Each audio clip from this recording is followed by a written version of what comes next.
Hello, this video shows you how to use Edge AI Studio's Model Composer for object detection. This is a cloud-based tool that helps make Edge AI easy for novice users. Let's start by creating a new project. At present, only image-based tasks are available. Select Object Detection. At the top you will see a number of tabs that guide you through the process of capturing data, annotating data, selecting a model for training and compiling, all the way through to deployment. This icon provides a hint as to which task we should perform next. To start, we need to create a dataset of images that we will use for training.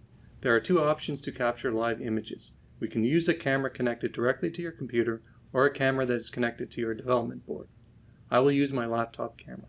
If you do not see your camera listed, press this button to refresh the list and select Allow to enable the camera within your browser when prompted. Now you should see your camera listed. I will use my USB camera and JPEG format. For this demonstration, I will be using images of common desktop items found in an office setting to see if we can detect these objects. Once the camera is connected, you can take snapshot images by pressing this icon. I will take a few pictures of various items. Thumbnails of new images are shown on the right side, and you must pick and choose which of these images you wish to upload into your project. I will select all. The next step is to annotate the data. This is the process of providing the correct answer for training and validating the neural network. For object detection, this requires drawing a bounding box around each object. Start by selecting the Create Box cursor and draw a box around the first object. You can create new object classes by typing in the name of the object, in this case, stapler. I'll repeat this process for the rest of the objects in this image.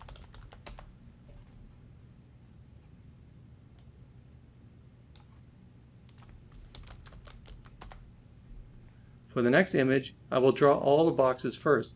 Then I'll use the Regions section on the right side to select each box and pick the correct class to use.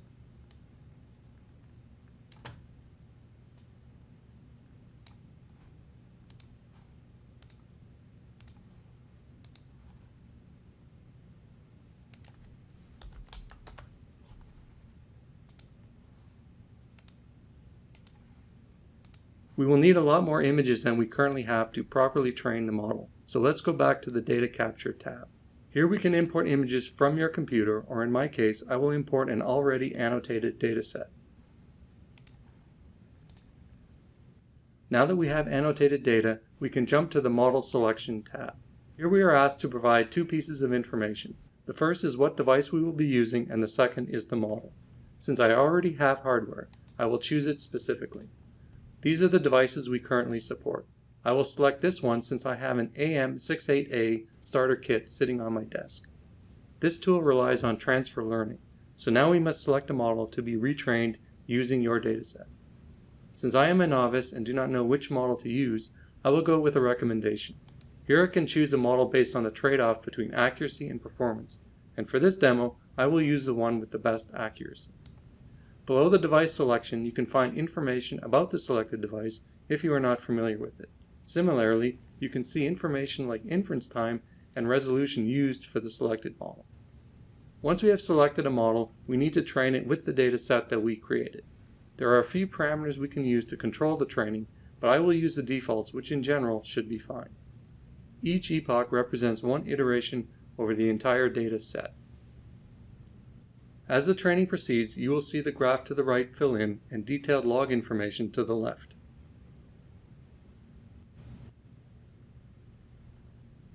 After training, we need to compile our model.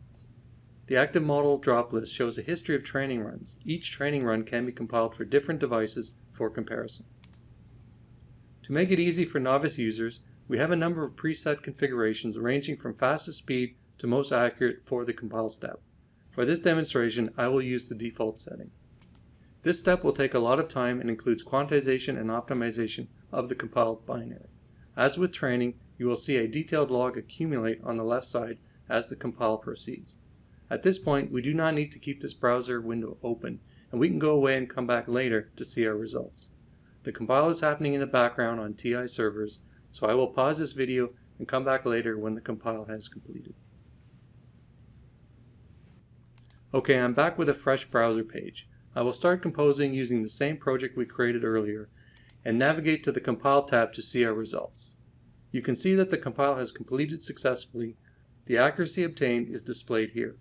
In addition, a selection of images used for validation are displayed. You can see that each image has correctly detected most of the objects in the image. If you have hardware, you can run a live preview of the compiled model. This is the hardware configuration I am using. I have my board connected to my local network using an Ethernet connection with a USB camera connected directly to the board. I also have an optional USB data connection to my laptop. First, I will connect the device. To connect, I need to provide the IP address of the Ethernet connection of the board. If you need help, follow the instructions on the help link provided. For convenience, there is a search icon to automatically obtain the IP address. This uses that optional USB data connection to communicate with the board and obtain the IP address. It also starts the device agent program that this tool communicates with automatically for you. This is what the camera sees. This will be the input for inferencing. Now I will start the live demo. The compiled model will be downloaded to the device and run.